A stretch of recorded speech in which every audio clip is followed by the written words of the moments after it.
বিরতির পর স্বাগত। ইসকনের বিশেষ কর্মসূচিতে অংশগ্রহণ করলেন তেলেঙ্গানার রাজ্যপাল জিষ্ণু দেববর্মা।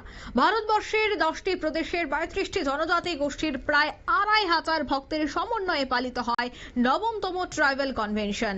মূলত তাতে পিছিয়ে পড়া শ্রেণীর মানুষদের সমাজের সামনে সারিতে আনার লক্ষ্যে এই অনুষ্ঠান নদিয়ার নবদ্বীপ মায়াপুর ইসকন কর্তৃপক্ষের, যেখানে উপস্থিত ছিলেন ত্রিপুরা রাজ্যের বাসিন্দা তথা বর্তমানে তেলেঙ্গানার রাজ্যপাল জিষ্ণু দেববর্মা। ঠিক তিনি কি বলছেন এই অনুষ্ঠান থেকে শোনাচ্ছি। মহাপ্রভু জায়গায় আসতে পারলাম। বহুদিন আগে আসার কথা ছিল, মারা যাবে কিন্তু আসতে পারেনি। ভাগ্যে যখন লেখা হয় তখন এখন লেখা আছে, এখন এসেছি, আমি দর্শন করেছি, খুব ভালো লাগলো। ইসকনের উদ্যোগে যে ট্রাইবাল কনভেনশন হচ্ছে, বিগত কয়েক বছর ধরে হচ্ছে, এবছরও হয়েছে। এবছর দেশের বিভিন্ন জায়গা থেকে প্রায় 2500 জন মানুষকে নিয়ে এই অনুষ্ঠান হচ্ছে। এই যে ট্রাইবালদের নিয়ে একটা অনুষ্ঠান এবং তাদেরকে এগিয়ে নিয়ে যাওয়ার জন্য যে এই উদ্যোগটা, এটা কিভাবে দেখছেন? দেখুন, ইসকন বিভিন্ন ক্ষেত্রে কাজ করে। আমি ত্রিপুরাতে ছিলাম, মন্ত্রীও ছিলাম, ডেপুটি ছিলাম, এখন ওনাদের কাজ দেখেছি। আমি ভালো কাজ করেন, বিশেষ করে জনজাতি সমাজের মাঝে।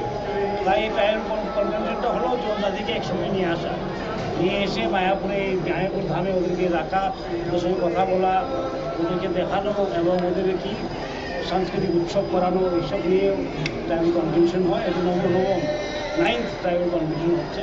আর আমি এসতে পেরে খুব খুশি হলাম। একটা ব্যবস্থাপনা এবং ওদের সঙ্গে কথা বলবো এবং ওদের খুবই দরকার। এই যে কৃষ্ণ কনসিয়াসনেস, শ্রীকৃষ্ণের যে আশীর্বাদ সব ক্ষেত্রে গিয়ে আমরা চাই।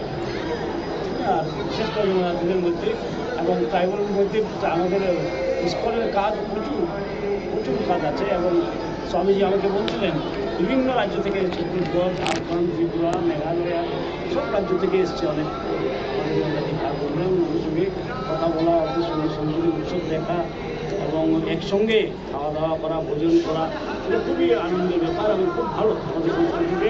এটাকে বলে এটা মিলন কনভেনশন, তো ইংলিশ শব্দ, আমাদের অর্থ আমি জানি না কনভেনশন অর্থ কী হয়, কিন্তু আমরা বলি মিলন উৎসব, মিলন ক্ষেত্র। আর মায়াপুরেও পবিত্রভাবে আপনারা শুনলেন জিষ্ণু দেববর্মার বক্তব্য। আমি আরো বিস্তারিত জানবো। টেলিফোন লাইনে এই মুহূর্তে যুক্ত হয়ে গেছে পশ্চিমবঙ্গ থেকে বিশিষ্ট সাংবাদিক অঞ্জন শুক্ল। অঞ্জন বাবু, নদিয়ার নবদ্বীপ মায়াপুর ইসকনে ভারতবর্ষের প্রায় বিভিন্ন জনজাতি গোষ্ঠীর 2500 ভক্ত এই কর্মসূচিতে অংশগ্রহণ করেছেন এবং এই যে ট্রাভেল কনভেনশনের আয়োজন, কি কারণে মূলত এই আয়োজনটা করা হয়? ভারতবর্ষের 10টি প্রদেশের 35টি জনজাতি গোষ্ঠী প্রায় 2500 ভক্তের সমন্বয়ে পালিত হয় নবমতম ট্রাইবাল কনভেনশন।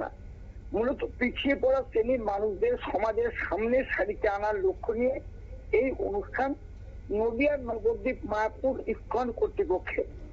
গতকাল 21 তারিখ থেকে শুরু হয়েছে এই কর্মসূচি, চলবে 23 তারিখ পর্যন্ত।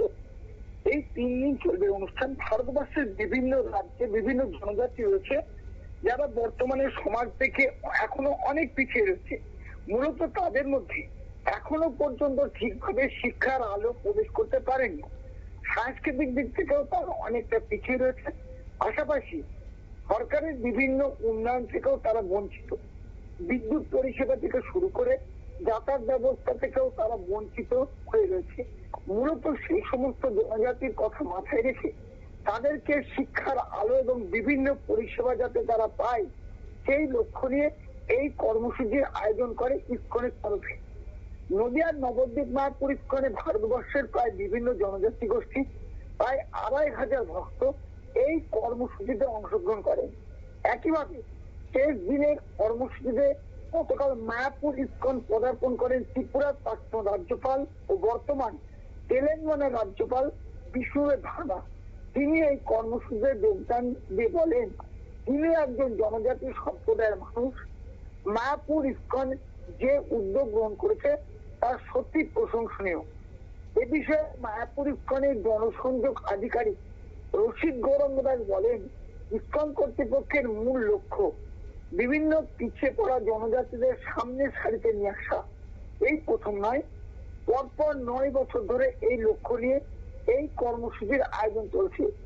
শ্রী চৈতন্য দেব যেভাবে অচণ্ডালে হরিনাম বিতরণ করেছিলেন, প্রেম ধর্ম বিতরণ করেছিলেন, পিছিয়ে পড়া মানুষের সমাজের অংশ, সেই চৈতন্যদেবের আদর্শকে সামনে রেখে সেই লক্ষ্য নিয়ে এই কর্মসূচি। এই কর্মসূচির মধ্যে দিয়ে জনজাতি গোষ্ঠীর মানুষকে সংস্কৃতি এবং পরিকাঠামো কত দিক থেকে উন্নয়ন করার প্রধান লক্ষ্য নেওয়া হয়েছে কর্মসূচি। অন্যদিকে তেলেঙ্গানা রাজ্যপালকে পুষ্পস্তবক দিয়ে সম্বর্ধনা জানান ইসকন কর্তৃপক্ষরা। রাজ্যপাল বিষ্ণুদেব বর্মা ঘুরে দেখেন ইসকনের চন্দ্রোদয় মন্দির থেকে শুরু করে গোটা মায়াপুর ইসকন। এক প্রকার বলা যেতেই পারে ইসকনের এই অনুষ্ঠানে তেলেঙ্গানা রাজ্যপাল অংশগ্রহণ করায় নবরূপে সজ্জিত হয়ে উঠেছিল মায়াপুর ইসকন সহ চন্দ্রময় মন্দির। ধন্যবাদ।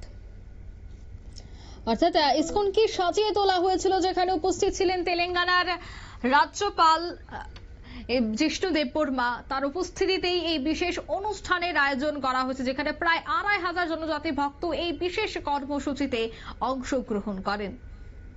নিয়ে নিচ্ছি ছোট একটি বিজ্ঞাপন বিরতি, সঙ্গে থাকুন।